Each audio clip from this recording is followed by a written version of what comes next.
नमस्कार, आप सुन रहे हैं गूंज 90.8 एफएम, आपकी अपनी आवाज। मैं हूं आपके साथ आपकी अपनी आरजे कल्पना। शो है एक मुलाकात, और एक मुलाकात में हर बार हम आपके लिए लेकर आते हैं एक खास मेहमान। और ये स्पेशल सीरीज जो चल रही है, जो हम कर रहे हैं सोशल मीडिया इन्फ्लुएंसर्स के साथ। और आज इसी सीरीज में हमारे साथ है एक्सप्लोरर अंजुल खरे जी। सर, बहुत बहुत स्वागत है आपका गूंज में। Thank you so much ma'am. First of all I am really grateful कि मुझे अपॉर्चुनिटी मिली कि मैं यहाँ आऊँ, आपसे बात करूँ एंड आपके थ्रू इतने सारे लोगों से और बात हो पाए या एक काइंड ऑफ कनेक्शन क्रिएट हो पाए। Thank you so much. बहुत सारी चीजें आज हम जानने वाले हैं। स्पेशली अगर आप इनके पेज को देखेंगे ना, तो बहुत सारी नई चीजें समझेंगे। और मुझे लगता है जब भी नई चीजों की बात आती है ना, हमारे और आपके चेहरे पर एक स्माइल आती है, क्योंकि हम सब सीखने के लिए इतने उत्सुक होते हैं। लाइफ के किसी भी पड़ाव पर हो आप, लेकिन देखिएगा, जब भी सीखने की बात आती है ना, थोड़ी सी खुशी, थोड़ी सी बटरफ्लाइज हर किसी के चेहरे पे होती है। सो सर, ये जो बातें हम शुरू करें उससे पहले मैं जानना चाहूंगी, हम लोग कहीं ना कहीं से अपनी लाइफ में स्टार्ट करते हैं, कहीं ना कहीं से एक नए सफर की ओर आगे बढ़ते हैं। ऐसे में आपकी एज एक्सप्लोरर जर्नी कैसे शुरू हुई? सो प्रोफेशनली मैंने एमबीए किया हुआ है जी। एंड मल्टीपल एमएनसीज में काम किया है। जो मेरा प्रोफेशन है वो अगर डोमेन वाइज बात करें तो that is marketing automation specialist. So उसके बारे में एक लाइन बता देता हूँ पहले, so that everyone is aware कि ये लड़का करता क्या है या ये आदमी करता क्या है। सो मार्केटिंग ऑटोमेशन स्पेशलिस्ट का काम, जो मेरा काम है वो ये है कि ये जो आपके पास ईमेल्स आते हैं, डिफरेंट ईमेल्स, जैसे आपने अमेजन से ऑर्डर किया या आपके पास ऐसे बैंक से पैसे निकाले या किसी और बैंक से आपने कोई ट्रांजैक्शन किया या किसी और कंपनी की बात करें, सो ये एक ईमेल आपके पास आया। बट अगर हम बात करें पूरे वर्ल्ड की या डिफरेंट कंट्रीज की, तो there are crore of people जी, जो एक साथ ये काम कर रहे हैं। तो उनके पास ईमेल्स जाते हैं, इंस्टेंट ईमेल्स जाते हैं। अब अगर कल्पना जी के पास ईमेल आए कि हाय श्वेता, तो आपको कैसा लगेगा? बिल्कुल। टू मेक श्योर कि कल्पना जी का ईमेल कल्पना जी के पास ही जाए, अगर आपके अकाउंट से 33,000 रुपए डिडक्ट हुए हैं जो कि आपने किए हैं, वो 33,000 ही आपको दिखाई दे। जिस ब्रांच का अकाउंट है उसी ब्रांच का डिटेल्स आए, मतलब हर चीज टाइमली और हर चीज एकदम टू द पॉइंट हो और करेक्ट हो जी, और टाइम से डिलीवर हो। ये सब मेंटेन करने के लिए वर्कफ्लो डिजाइन होता है, जो बैकएंड पे जो वर्कफ्लो डिजाइन करते हैं, सो दैट टाइमली चीजें अपडेट हो। आपके पास बीच में ऑफर्स आते हैं, Diwali offer, Christmas offer, new year offer, तो ये सब जनरेट करना। जैसे मैं मोस्टली काम करता हूँ US, Canada and Europe region के लिए, तो वहाँ पर डिफरेंट टाइम जोन्स हैं, different states, different cities, different addresses of their brands, of the services. तो इन सब के लिए एक सही वर्कफ्लो होना, so that everyone is getting the correct information, उसके पीछे हम लोग हैं। सो ये काम होता है मार्केटिंग ऑटोमेशन का। मल्टीपल टूल्स यूज होते हैं। एक होता है CRM, जिसमें सारा कस्टमर्स का डेटा रहता है। एक टूल है जिससे कैंपेनिंग करते हैं, ईमेल्स भेजना, मैसेजेस भेजना, कैंपेन रन करना। So it is very deep, but अगर हम ऊपर ऊपर से बात करें, सो ये जो सारा कार्यक्रम है जी, इसके बैक एंड पे हम ही लोग बैठ के काम करते हैं, so that everything goes seamless. जी। और मुझे लगता है पर्दे के पीछे की जब भी बातें आती है ना, बहुत सारी चीजें दिमाग में आती हैं। और जैसे कि सर ने बताया, जो आप अपने फोन में चीजें देखते हैं, उनके पीछे बहुत सारे लोग होते हैं, और उन्हीं में से एक ये हैं जो आज हमारे साथ हैं। इसके साथ साथ सर है एक्सप्लोरर। और मुझे लगता है जब आप एक्सप्लोर करते हैं किसी भी फील्ड में, किसी भी चीज के लिए, बहुत सारी चीजें जब जानने में आपको क्यूरियोसिटी होती है ना, तो सामने वाले में उतनी ही उत्सुकता होती है। तो सर, अब जैसे कि बात करें, आपका जो पेज है, behind the scene, behind the mirror, या फिर बोलो पर्दे के पीछे की जो चीजें होती हैं, वो हमेशा लोगों को आकर्षित करती हैं। सो ऐसे में आपके मन में ये विचार कैसे आया, मतलब कैसे ये आइडिया आया कि इस तरीके का कोई कंटेंट ग्वालियर के ऑडियंस के लिए लाना चाहिए? सो मैं एक बड़ी नॉर्मल मिडिल क्लास फैमिली से आता हूँ, जी, जहाँ पर हमें सारे चैलेंजेस बचपन से देखने मिलते हैं। हर बार हर चीज़ के लिए हानि किया जाता, चाहे वो जिद अच्छी हो या बुरी हो, बिल्कुल। बट अकॉर्डिंग टू पॉकेट चीज़ें हम आगे बढ़ते हैं। सो एक नॉर्मल मेंटालिटी है कि मैं एग्जांपल देता हूँ कि if there is a showroom, एक शोरूम है जिसमें एक बड़ा सा कांच का गेट लगा हुआ है, बड़े फैंसी से लाइट्स वगैरह लगे हुए हैं, तो एक जजमेंट आ जाता है बाय डिफॉल्ट कि अंदर जाएंगे तो कट जाएंगे, यानी पता नहीं कितने से कटेंगे। जी, तो ये वाला जो बैरियर है, मैं ये नहीं कहता कि अंदर जाके कटेंगे नहीं, वो तो है, श्योर, बट कितने से कटेंगे, एक्चुअली वो चीज़ वर्थ है अंदर या नहीं है, वो सब जानना एक मेरी क्यूरियोसिटी है। चीज़ कितनी भी महंगी हो, अगर मेरे पॉकेट में उतना पैसा अलाउ कर रही है, तो मैं एक बार जाके जरूर देखता हूँ जी, कि कैसा है, क्या है, हाउ इज एक्सपीरियंस। क्योंकि कई बार कुछ चीज़ें एक्सपेंसिव होती हैं, बट उनका एक्सपीरियंस भी अमेजिंग होता है, जी जो तो वर्थ होता है। जी। और जब आप इस तरीके की मुझे लगता है कंटेंट बनाते हैं तो आप बहुत सारे एक्सपीरियंसेस खुद करते हैं और ऐसे ट्रू एक्सपीरियंस जो शायद कई बार आपको बहुत कड़वे लगे, ट्रू सोचने समझने में आपको लगे कि शायद हम 21 सेंचुरीज में हैं और अभी भी लोग ऐसी मेंटालिटी रखते हैं। सो मैं जानना चाहूंगी, जैसे आपका ये जो आइडिया था कि आपको बिहाइंड द मिरर दिखाना है कि यार इसके पीछे जो आप सोच रहे हैं शायद उतनी भी बड़ी चीजें नहीं है या फिर उतनी भी कमतर चीजें नहीं है। सो ऐसे में जब आपने कभी एक्सप्लोर किया हो, आपको लगा हो कि सामने से किसी ने आपको उस तरीके से जज करने की कोशिश की है कि जैसे आपने एक शोरूम का गेट खोला और आप अंदर गए हो और वहां का जो स्टाफ है वो आपको शायद देखकर या जो भी आपकी उनकी इमेज जो क्रिएट उन्होंने अपने दिमाग में की हो उसे लेकर आपको जज किया हो? सो जब मैंने अपना प्रोफेशनल करियर स्टार्ट किया, उस टाइम पर एक वर्ड सीखा, डायनेमिक, जी कि हमको डायनेमिकली काम करना पड़ेगा।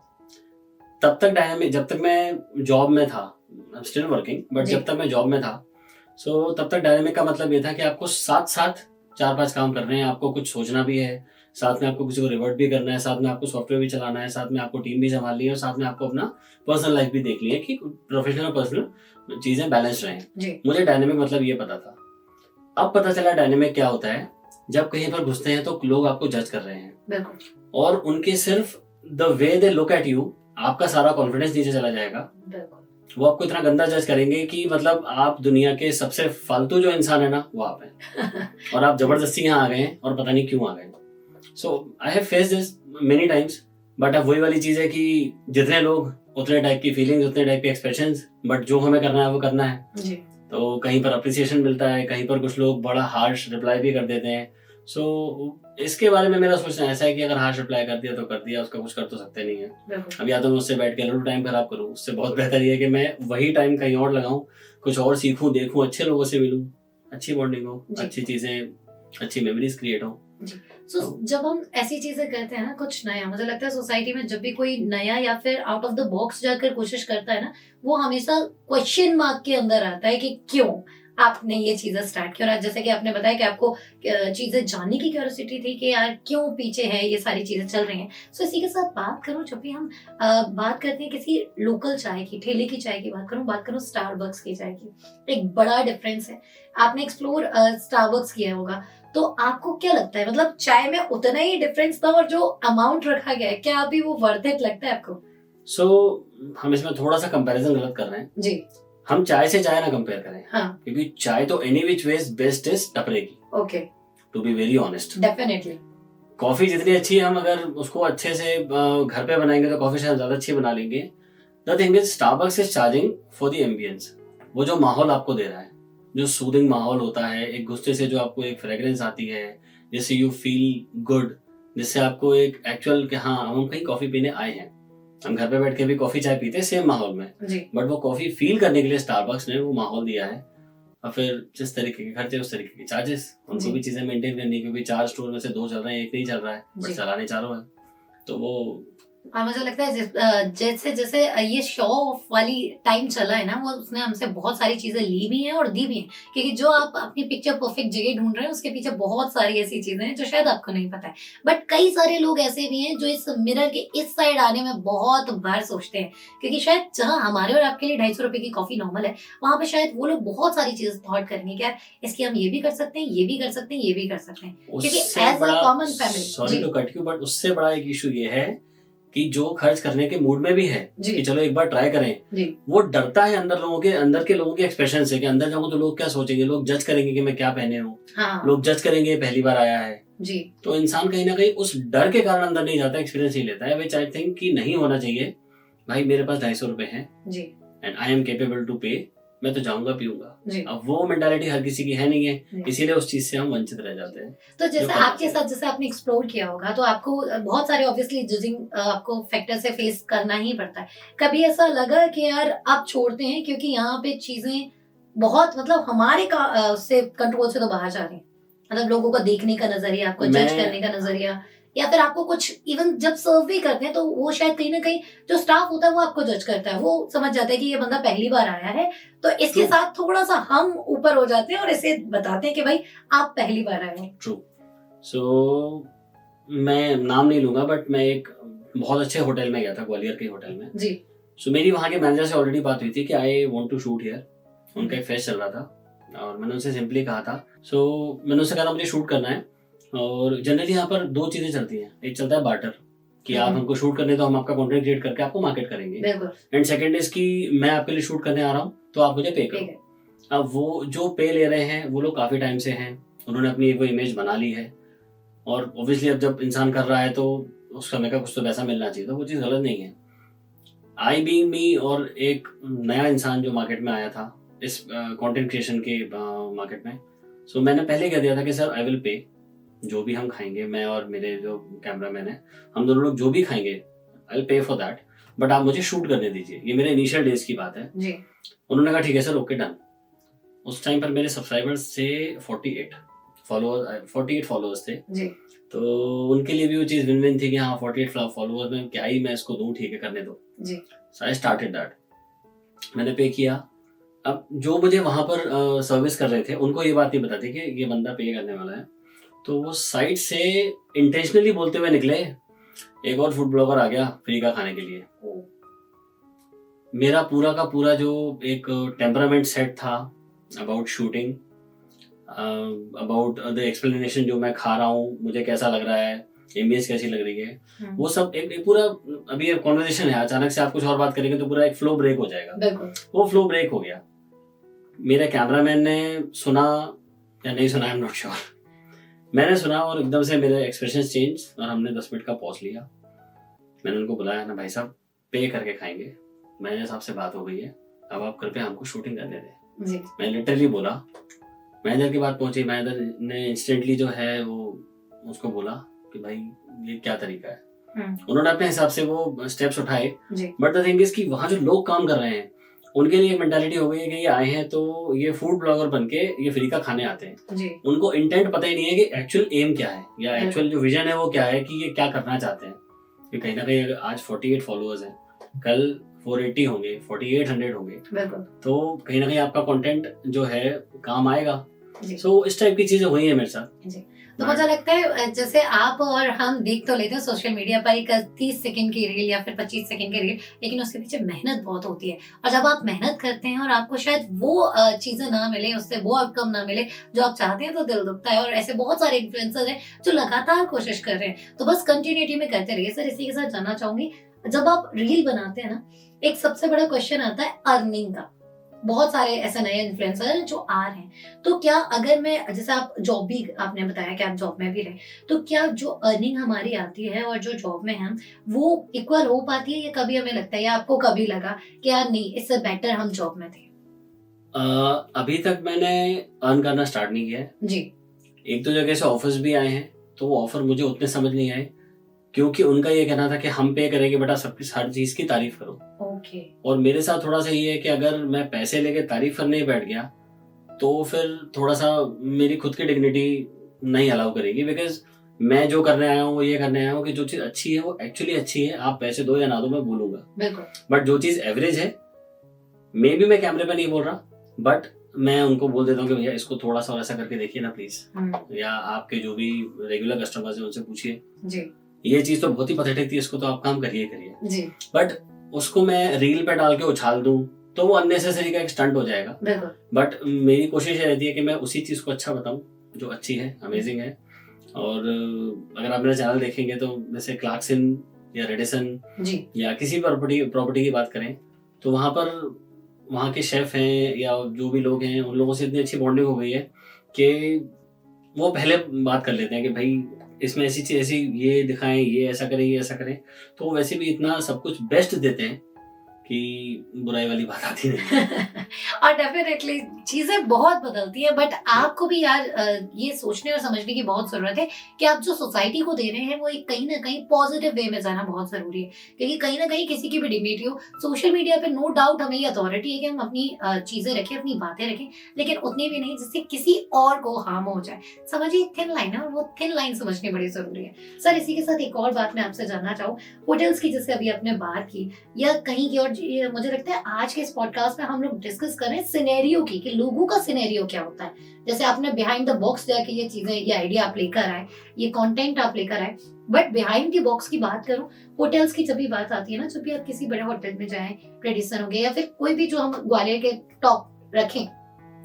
वहां पर जब सब जाते हैं तो टेबल मैनर को हमने इतना एक्सेचुरेट कर दिया है कि कोई मिडिल क्लास व्यक्ति अगर जा रहा है तो वो फिर सामने वाले की टेबल पे देखता है कि यार इसने क्या किया है, जो ये करेगा वही हमें रिपीट करना है। अगर इसने कुछ ऐसे खाया है उसी स्पून से तो वो हमें, क्योंकि अगर आपने कप भी पकड़ा होता है तो लोग वहीं से आपको जज करना स्टार्ट कर देते हैं कि इसका फर्स्ट टाइम है और इनसे कुछ नहीं हो रहा है और लगता है कि ये पहली बार एक्सप्लोर कर रहे हैं, तो शायद वो स्टाफ कहीं ना कहीं आपको उस तरह से ट्रीट भी करना स्टार्ट कर देता है और ये बहुत है। तो इस तरीके की कोई चीजें जो शायद एक सोसाइटी में बैरियर को क्या हम ठीक कर पाएंगे या अभी हमें कितना और काम करना इन चीजों पे बाकी है? सो टू आंसर दिस, उसके पहले मैं आपसे एक चीज और शेयर करता हूँ।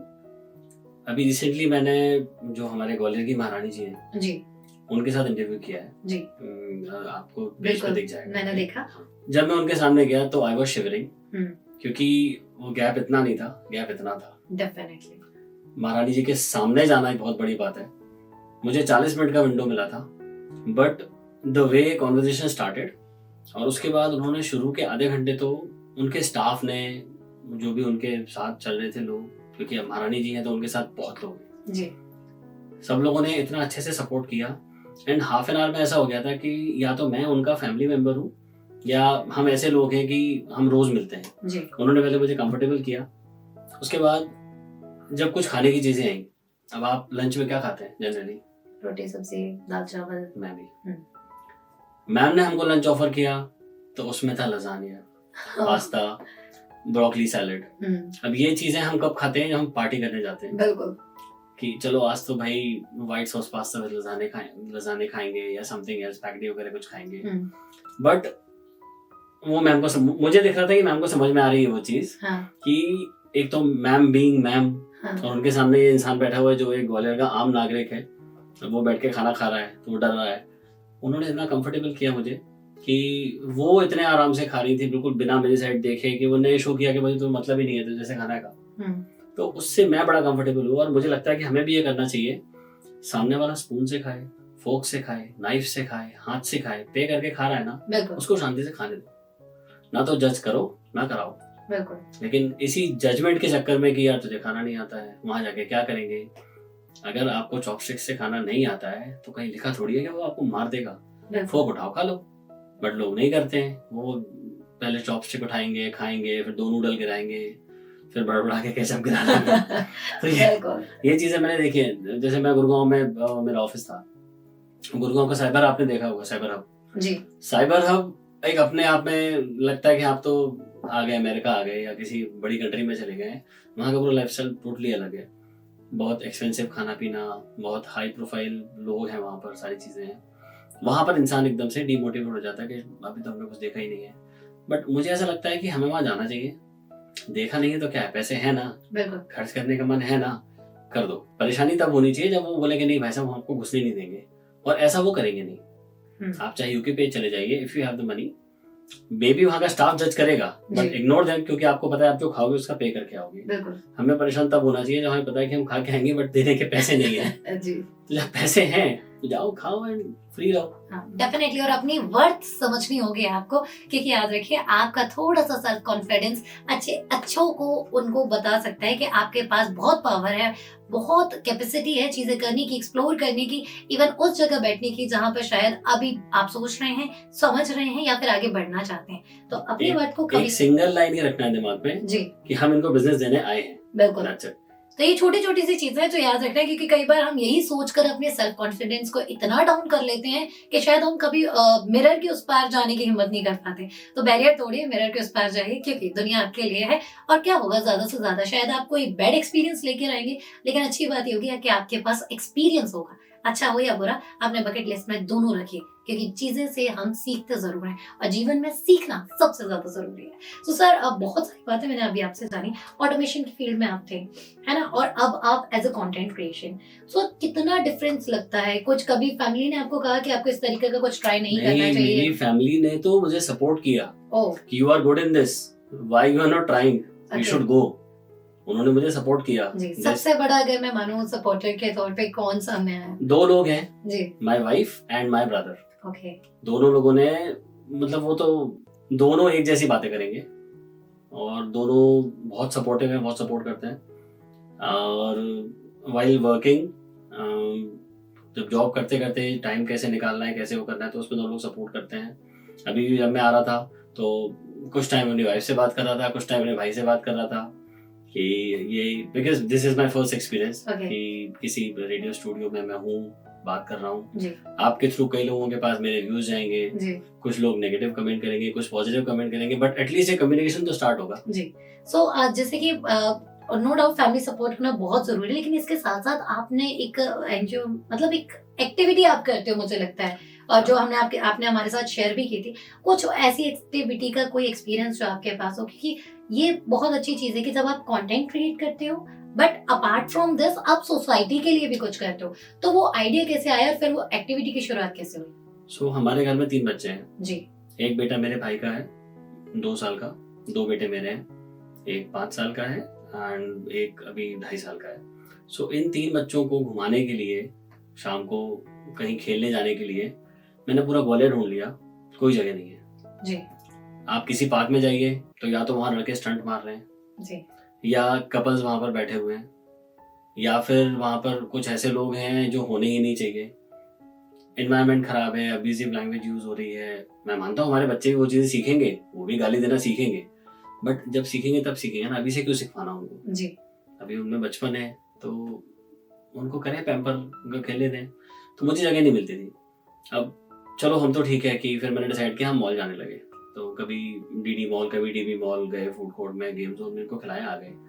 अब मैं गेम जोन जा पा रहा हूँ, हर कोई गेम जोन नहीं जा पाता है, क्योंकि एक बार की विजिट एक अच्छा खासा अमाउंट लेके जाती है। बिल्कुल।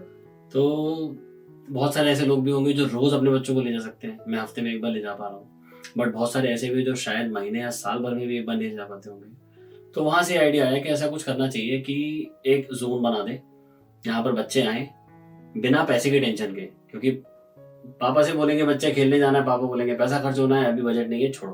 बट अगर पापा को पता है कि बस वहां तक लेके ही जाना है, वहां पर फ्री में खिलाएंगे और माहौल भी अच्छा है, अब्यूजिव या न्यूसेंस वाले लोग नहीं हैं, तो पेरेंट्स आएंगे, बच्चों को छोड़ेंगे, खेलने देंगे जी। तो विजन ये था।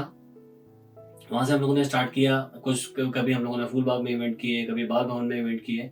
तो उसमें हम लोग क्या करते हैं, कुछ वॉलंटियर्स हैं कॉलेज के बच्चे, फर्स्ट सेकंड थर्ड ईयर के जी। तो वो भी एकदम सोशल मेंटालिटी से, वो ना मुझसे कुछ चार्ज करते, बाद में मैं उनको कभी गोलगप्पे खिला दिए कभी कुछ और खिला दिया, so as a thank you gesture, तो वो कर दिया। बाकी वो लोग आते सपोर्ट करते। हम लोग जब 35 बच्चे सोच के गए तब 140-150 आए। अब हम 150-200 बच्चे सोच के जाते हैं तो 500 बच्चे आ जाते हैं। तो उन सबको गिफ्ट देना, उन सबको गेम्स में नॉर्मल गेम्स होते हैं जी, जो छोटे से छोटे बच्चे खेल पाए। तो अगर आप चैनल पे जाएंगे, अद्विक्स प्ले हाउस के नाम से चैनल है, सो वहाँ you will be able to find those activities. हमने स्कूल्स में भी काम कराए, स्कूल में वाइट वॉश कराना, स्कूल में टॉयज देना, जिस चीज़ की कमी है, जैसे कबर्ड वगैरह टूटे हुए थे, कुछ जैसे जो गवर्नमेंट स्कूल्स हैं जिनकी बड़ी बुरी हालत थी जी, वहाँ पर काम कराना, बच्चों को अच्छा खाना खिलाना, क्योंकि इन बच्चों को पिज्जा सिर्फ टीवी पे दिखता है, बिल्कुल इन बच्चों को बर्गर सिर्फ टीवी पे दिखता है। इन्होंने शायद कभी, अभी मुझे बच्चा मिला रिसेंटली, तो I was coming out from Domino's, तो हमारे हाथ में पिज्जा था, तो मैंने उससे पूछा, ऐसे देख रहा था, तो बोला तूने पिज्जा खाया है? उसने जो बात बोली मेरा दिल हिल गया। मतलब उसने बोला कि 7 साल पहले खाया था, क्योंकि 7 साल पहले फादर एक्सपायर हो गए। मुझे ना ऐसा लगा, मतलब मुझे अभी सोच के गूज़बम्स आ रहे हैं। उसने बोला मैंने 7 साल पहले खाया, तो हम फॉर्चुनेट हैं कि हम लोग जब मन चाहे तब खा पा रहे हैं, और हमें ये सोचना चाहिए कि अगर हम खा पा रहे हैं तो कोई ऐसा दिख जाए, खिला दो, बिल्कुल कुछ नहीं बिगड़ेगा वो 100-150 रुपए आप दे सकते हो, अगर उस समय दे पा रहे हो तो दे दो, अदरवाइज करना चाहिए। और अब अपनी अपनी सोच है, कोई किसी के लिए करता है। मैं बच्चों की पढ़ाई के लिए कुछ नहीं करता, उसके लिए सरकार है, एंड आई सैल्यूट देम, वो पढ़ाई तो कराते रहते हैं, बट मुझे लगता है बच्चों को पढ़ाई से ज्यादा है ना अच्छा खाना, टॉयज, अच्छे कपड़े, गेम्स, खिलौने, खेल, सारी चीजें बड़ी इंपॉर्टेंट है। मैं उस पर फोकस करता हूँ। मैं किताबें नहीं बांटता, कई लोगों ने बोला किताबें बांट देना, नहीं, अच्छी बिस्किट, अच्छा खाना, अच्छा टॉयज, तो ये सब करते हैं। और कई बार जिम्मेदारियां बचपन को मार देती है, तो एज अ सोसाइटी में जब आप रहते हैं, क्योंकि समाज से लेना हम सभी जानते हैं, लेकिन जब बात आती है समाज को देने की, तो शायद कहीं ना कहीं कई बार हम पैर पीछे खींच लेते हैं। लेकिन याद रखिए, जिस समाज से आपने लिया है, जब आप कैपेबल हो तो वहीं पे आपका फर्ज बनता है समाज को देने का, और एक ऐसे वर्ग को शायद, या फिर ऐसे व्यक्ति व्यक्ति को चीजें देने का जिसको उसकी जरूरत और उसकी अहमियत का पता हो, तो आपको अंदर से खुशी होगी। और जब आपको अंदर से खुशी होती है ना, तो यकीन मानिए आपके दिन के साथ साथ आपका साल, इवन आपका आने वाला समय भी बेहतरीन हो जाता है। तो लाइफ में कभी ना कभी जब भी आपको मौका मिले, अच्छा काम करते रहिए। दिन न देखिए कि कोई एक पर्टिकुलर डे को आपको चीजें चेंज करनी है। जब भी मौका मिले इनिशिएट कीजिए, कुछ नया कीजिए और आगे बढ़ते जाइए। अच्छा बहुत लगता है, बिल्कुल यकीन है। बहुत अच्छा लगता और है। वो एक छोटी सी चीज आपका पूरा दिन बना देती है। इवन मैं हर बार कहती हूँ कि एक छोटी सी कोशिश आपका पूरा साल बना सकती है। तो चीजें करते जाइए, आगे बढ़ते जाइए, बाकी चीजें होती रहेंगी और पॉजिटिव वे में होगी। तो सर आज मैंने आपसे बहुत सारी पॉजिटिव चीजें सीखी, बहुत सारी नई चीजें जानी। जाते जाते ग्वालियर राइट्स को क्या कहना चाहेंगे? जो भी चेंजेस है उनको एक्सेप्ट करो पॉजिटिवली। जितनी भी लर्निंग है उसको लर्न करते जाओ। हम लोग वो जनरेशन है और हम लोग वो टाइम जी रहे हैं कि हमने कोविड भी देखा है, हम लोगों ने टोटल लॉकडाउन भी देखा है, हम लोगों ने वॉर्स भी देखे हैं, जिन वॉर्स में इंडिया को जीतते हुए देखा है। हम लोग एक महाशक्ति के रूप में निकल रहे हैं बाहर, और अब हमारे पास रिसोर्सेज भी हैं। We have everything, so try to utilise them and try to enjoy the life. कुछ नहीं पता कौन कब तक है कब तक नहीं है, सो इट्स बेस्ट प्रेजेंट में जियो, और प्रेजेंट में जितना हो सके अच्छा जियो इंस्टेड ऑफ किसी को परेशान करने। और डेफिनेटली परिवर्तन संसार का नियम है, लेकिन ये परिवर्तन जब आपके हाथ में हो तो याद रखिए, कोशिश कीजिए कि पॉजिटिव वे में हो और जहां पे भी आप जाएं खुशियां फैलाते जाएं। तो चीजें बदलते जाइए जब तक आपके हाथ में हो। और याद रखिए, जैसे कि सर ने, मुझे लगता है मैंने इनकी जर्नी से आज जो सीखा है कि लाइफ में कभी भी काश को मत रखिए। तो जो है आज है, काश के लिए स्पेस मत छोड़िए। अगर आपको लगता है कि आपको कुछ नया करना है, कुछ आगे करना है, कहीं आगे जाके एक पत्थर उठाकर साइड में रखना है, तो घर जाके सोचने की बजाय उसे हाल फिलहाल साइड में रख दीजिए, ताकि जीवन में काश न बचे। तो काश के लिए जगह मत छोड़िए। ग्वालियर है, जिम्मेदारों का शहर है, थोड़ी सी जिम्मेदारी दिखाइए, थोड़ी सी बदलाव की ओर आइए। So thank you so much sir, अपना अमूल्य समय हमें देने के लिए आपका बहुत बहुत धन्यवाद, बहुत बहुत आभार। Kalpana ji, thank you so much, and thank you so much everyone, all the listeners and all the audience. Thank you so much sir. So Gwalior writes ये था एक मुलाकात में आज का सफर। अगले हफ्ते फिर होगी मुलाकात आपसे एक नए मेहमान के साथ। तब तक कहीं मत जाइए, सुनते रहिए मेरी यानी कल्पना के साथ गूंज 90.8 FM, आपकी अपनी आवाज।